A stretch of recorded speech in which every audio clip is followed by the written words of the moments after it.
Bruce Lee faces a real dilemma. He's on the verge of stardom in the United States with a projected TV series on the horizon, but he's just achieved superstardom as a film actor here in Hong Kong. So what does he choose, the East or the West? It's the kind of problem most budding movie actors would welcome.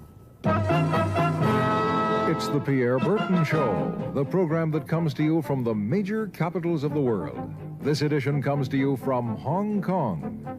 And Pierre's guest is the man who taught karate, judo, and Chinese boxing to James Garner, Steve McQueen, Lee Marvin, and James Coburn. The newest Mandarin superstar, known in the West for his appearances in Batman, The Green Hornet, Ironside, and Longstreet. His name is Bruce Lee, and he doesn't even speak Mandarin. And here's Pierre. Well, how can you play in Mandarin movies if you don't even speak Mandarin? How do you do that? Well, first of all, I speak only Cantonese. Yeah. So, I mean, there is quite a difference as far as pronunciation and things like that go. So somebody else's voice is used, right? Definitely, definitely. You just make the words. Doesn't that sound strange when you go to the movies, especially in Hong Kong, in your own town, and you see yourself with somebody else's voice? Well, not really, you see, because most of the Mandarin pictures done here are dubbed anyway. They're dubbed anyway? Anyway. I mean, disregard. I mean, they shoot without sound. So it doesn't, make any difference. Your lips never quite make the right words, do they? Yeah, well, that's where the difficulty lies, you see. I mean, in order to, because the Cantonese have a different way of saying things, different from the Mandarin. Yeah. So I have to find, like, something similar to that and keep a kind of a feeling going behind that. Something that matching the Mandarin deal. Like the Does old it silent sound complicated? days. Like the old silent days. But I gather in the movies made here, the dialogue is pretty stilted anyway. Yeah, I agree with you. I mean, see, to me, a motion picture is motion. Yeah. I mean, you got to keep the dialogue down to the minimum. Did you look at many Mandarin movies before you started playing in the first one? Yes. What did you think of them when you saw them? Quality-wise, I mean, I have to admit that it's not quite up to the standard. However, it is growing, and it is getting higher and higher and going toward that standard, that what I would term quality. They say the secret of your success in that movie, The Big Boss, which was such a success here and rocketed you to stardom in Asia, was that you did your own fighting. As an expert in the various martial arts in China, what did you think of the fighting that you saw in the movies that you studied before you became a star? Well, I mean, definitely in the beginning, I had no intention or whatsoever that what I was practicing and what I'm still practicing now would lead to this to begin with. But martial art has a very, very deep meaning as far as my life is concerned, because as an actor, as a martial artist, as a human being, all these I have learned from martial art. Maybe for our audience who doesn't know what it means, you might explain exactly what you mean by martial art. Right. Martial art include all the combative arts like karate or karate, judo, Chinese kung fu or Chinese boxing, whatever you call it. All those. You see, like Aikido, Korean, I can go on and on and on. But it's a combative form of fighting. I mean, it's not, some of them became sport, but some of them are still not. I mean, they use, for instance, kicking to the groin, jabbing fingers at the eyes, and things like that. No wonder you're successful in the Chinese movies. They're full of this kind of action anyway. They needed a guy like you could... Violence, man. So you didn't have to use a double when you moved into the motion picture world here. You did it all yourself. Right. Can you break 5 or 6 pieces of wood with your hand or your foot? I'll probably break my hand and foot. But tell me a little bit... you set up a school in Hollywood, didn't you, for people like James Garner and Steve McQueen and the others? Yes. Why would they want to learn Chinese martial arts? Because of a movie role? Not really. I mean, most of them, you see, to me, at least the way that when I teach it, all type of knowledge ultimately means self-knowledge.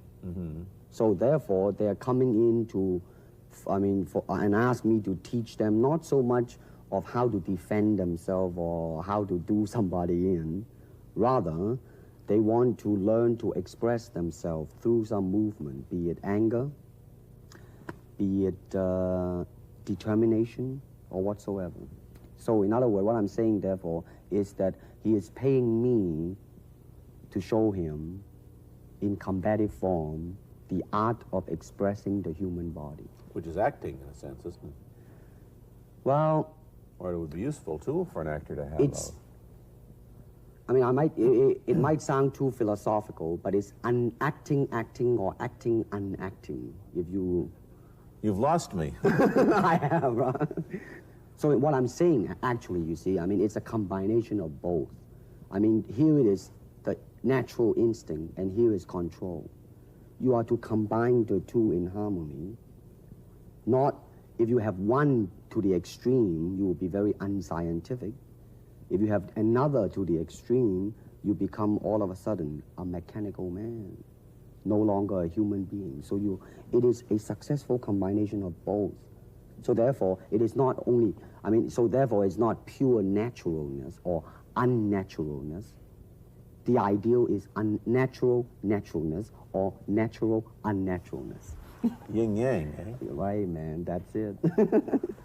Yeah, one of your students, James Coburn, played in a movie called Iron Man Flint, in which he used karate. Is that what he learned from you? He learned it after. Oh, he film, went... yeah. After he played in Iron Man Right, Flint. right. You see, actually, I do not teach, karate, because I do not believe in styles anymore. I mean, I do not believe that there is such thing as like Chinese way of fighting or the Japanese way of fighting or whatever way of fighting, because unless human beings have 3 arms and 4 legs, we will have a different form of fighting. But basically, we have only 2 hands and 2 feet. So styles tends to not only separate man, because they have their own doctrines, and then the doctrine became the gospel truth, that you cannot change,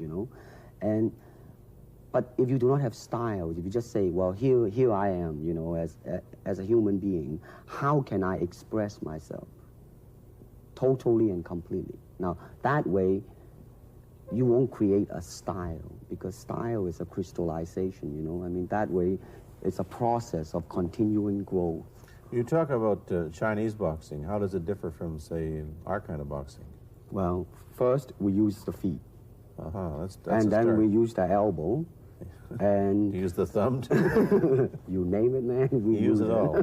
You have to, you see, because, that is the expression of the human body. Everything, not just the hand. And when you're talking about combat, well, if it is a sport, now you're talking about something else. You have regulations, you have rules. But when you're talking about fighting as it is, no rules.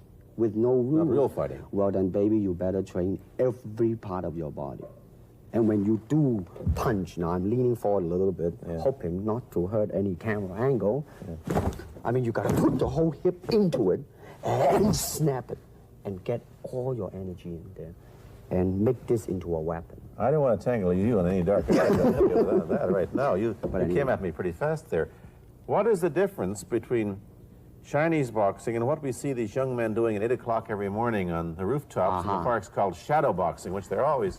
Well, actually, you see, that is part of Chinese boxing. It is. There are so many schools, different Everybody schools. here seems to be, going like this all the time.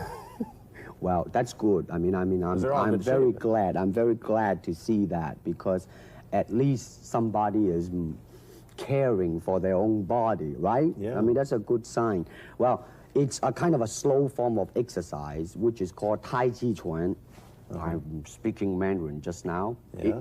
Cantonese, Tai Chi Chuan, okay? I see. And it's more of an exercise for the elderly, not so much for the young. Give me a demonstration. Show me. Can you do a little bit of it? Just so the hand-wise is very slow. Oh, is it? And you push it out, but all the time you are keeping the continuity going. Bending, stretching, everything. Suppose, you just keep it moving. It's like a ballet dancer there. Yeah, it is. To them, you see, the idea is running water never grows stale. So you got to just keep on flowing. Of all your students, famous, James Garner, Steve McQueen, Lee Marvin, James Coburn, Roman Polanski, which was the best, who adapted best to this Oriental form of exercise and defense? Well, depending, okay? Now, as a fighter, Steve McQueen, now, he is good in that department because that son of a gun got the toughness in him. Yeah. I mean, see it on the screen. I mean, he would say, all right, baby, here I am, man. Mm-hmm. You know, and he'll do it. Yeah. Now, James Coburn is a peace-loving man. I met him. Right? I mean, Yeah. you've met him. I mean, he's really, really nice. I mean, Yeah. super mellow and all that. I He mean, you is. know, I mean, now, he appreciates the philosophical part of it. Therefore, his understanding of it is deeper than Steve. So it's really hard to say. You see what I'm saying Yeah. now? I see. I mean, Each one's I mean, it's different. So that's, I mean, depending on what you see in it. Interesting that we don't, in our world, and haven't since the days of the Greeks who did, combine philosophy and art with sport. But quite clearly, the Oriental attitude is that the three are facets of the same things. Man, listen, you see, really, to me, okay, to me, ultimately, martial art means honestly expressing yourself. Now, it is very difficult to do. I mean, it is easy for me to put on a show and be cocky, Yeah. and be flooded with a cocky feeling and then feel like pretty cool and all that. Or I can make all kinds of phony things, you see what I mean, blinded by it. Or I can show you some really fancy movement. But to express oneself honestly, not lying to oneself, and to express myself honestly, now that, my friend, is very hard to do. And you have to train. You have to keep your reflexes so that when you want it, it's there. When you want to move, you're moving. And when you move, you are determined to move. Not taking 1 inch, not anything less than that.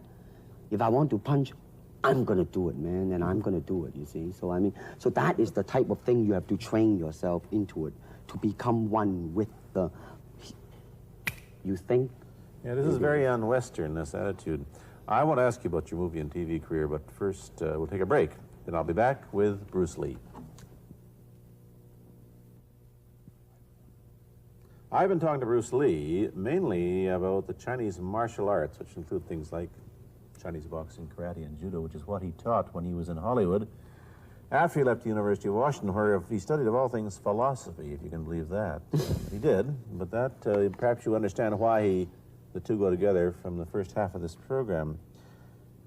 And you can perhaps understand how he got into films. He knew a lot of actors, but I'm told that you got the job on the Green Hornet, where you played Kato the chauffeur, mainly because you're the only Chinese-looking guy who could pronounce the name of the leading character, Britt Reed. I meant that as a joke, of course. And it's a heck of a name, man. Yeah. I mean, every time I said it at that time, I was super conscious. I mean, really now, that's another interesting thing, huh? Let's say if you learn to speak Chinese. Yeah. And it's very, I mean, it's not difficult to learn and speak the word. The hard thing, the difficult thing, it's behind what is the meaning, what brought on the expression and feelings behind those words. Like when I first arrived in the United States, and I look at a Caucasian, and I really would not know whether he was putting me on, or is he really angry, because we have different way of reacting to it. See, those are the difficult things, you see. It's almost as if you came upon a strange race where a smile didn't mean what it does to us. In fact, a smile doesn't always mean the same, does it? Of course not. Yeah, I just thought of that. Tell me about the big break when you played in Longstreet. I must tell the audience that that's it. Bruce Lee had a bit part or a supporting role in the Longstreet series, and this had an enormous effect on the audience. What was it? Well, you see, the title of that particular episode of Longstreet is called The Way of the Intercepting Fist. Now, I think the successful ingredient in it was because I was being Bruce Lee. Yourself. Myself, right. And did that part, just express myself, like I say, honestly express myself at that time. And I because of that, I brought, you know, favorable mentioning in like New York Times, which says like the Chinaman who incidentally came off quite convincingly enough to earn himself a television series and so on and so on and so forth. Can you remember the lines by Sterling Siliphant, the key lines? He's one of my students, you know that? Was he too? Yes. You've had everybody as your student. But you read, there were some lines that expressed your philosophy. I don't know if you remember them or not. Oh, I remember that. I Let's said, hear. this is what it is, okay? You're talking to Longstreet, played by James Francesca. I said, empty your mind. Be formless, shapeless, like water. Now, you put water into a cup, it becomes the cup. You put water into a bottle, it becomes the bottle. You put it in a teapot, it becomes the teapot. Now, water can flow, or it can crash. Be water, my friend. Like that, you see? Oh, I see. I get the idea. I get the power behind it. So, now, two things have happened. First, there's a pretty good chance that you'll get a TV series in the States called The Warriors, in which you use what? The martial arts well, in a Western setting? That was the original idea. Now, Yeah. Paramount, you know, I did Longstreet for Paramount, and Paramount wants me to be in a television series. On the other hand, Warner Brother wants me to be in another one, but both of them, I think, they want me to be in a modernized type of a thing. And they think that Western idea is out.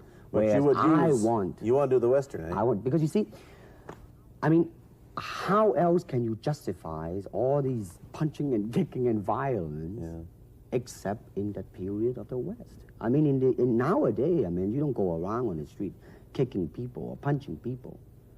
Because if you do, that's it.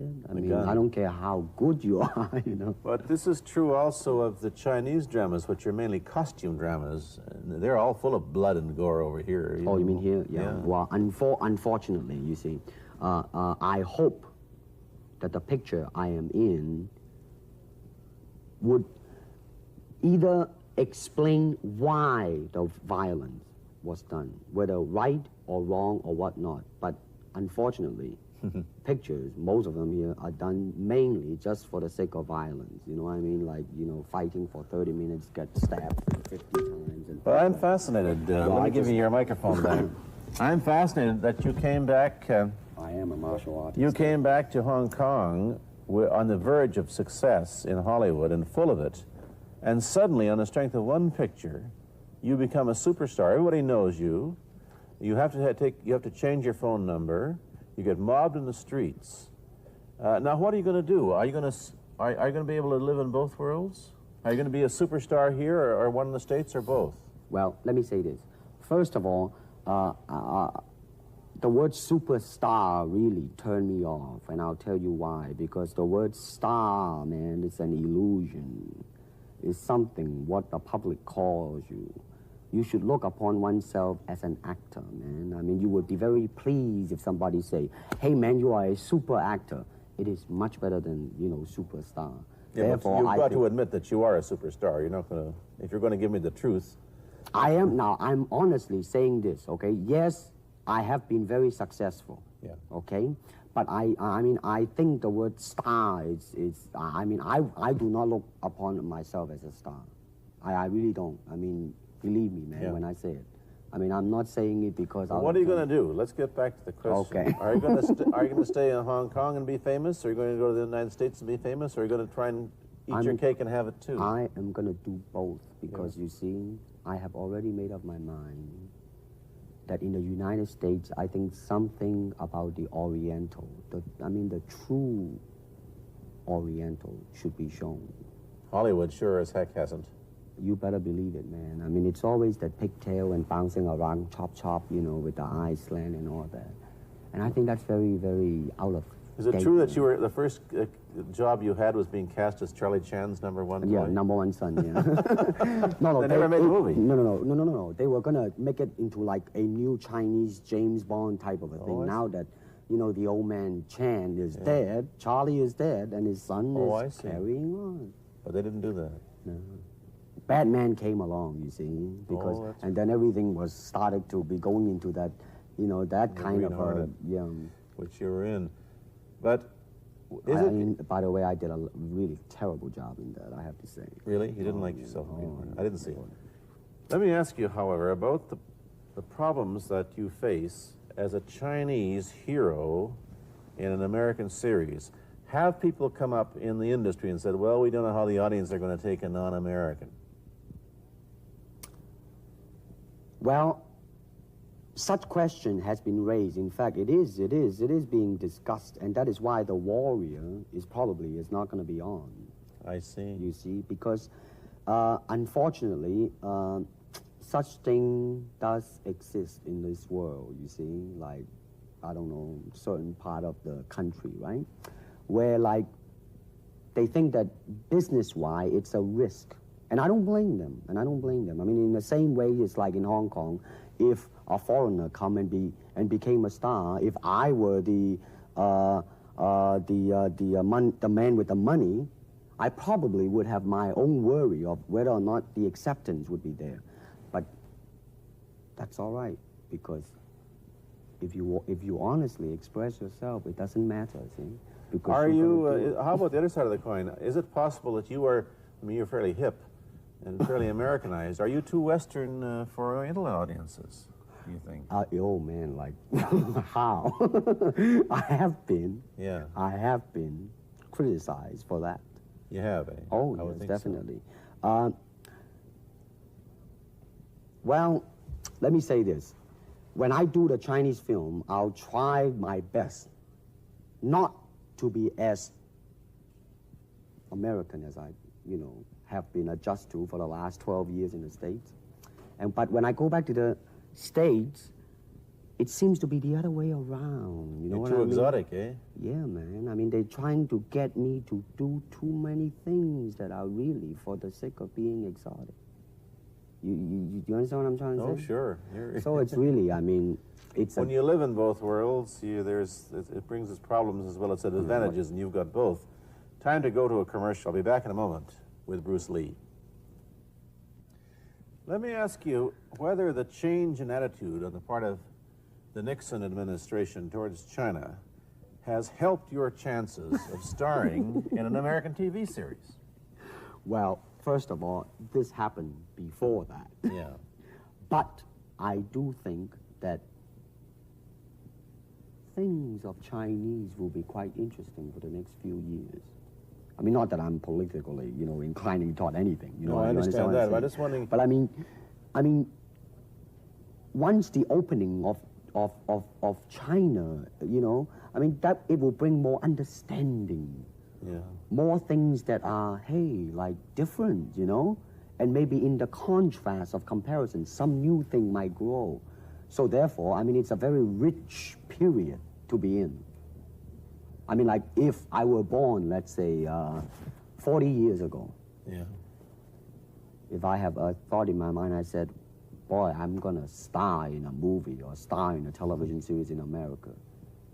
Well, that might be a vague dream, but I think right now, maybe, man. You still think of yourself Chinese, or do you ever think of yourself as North American? You know what I want to think of myself? As a human being.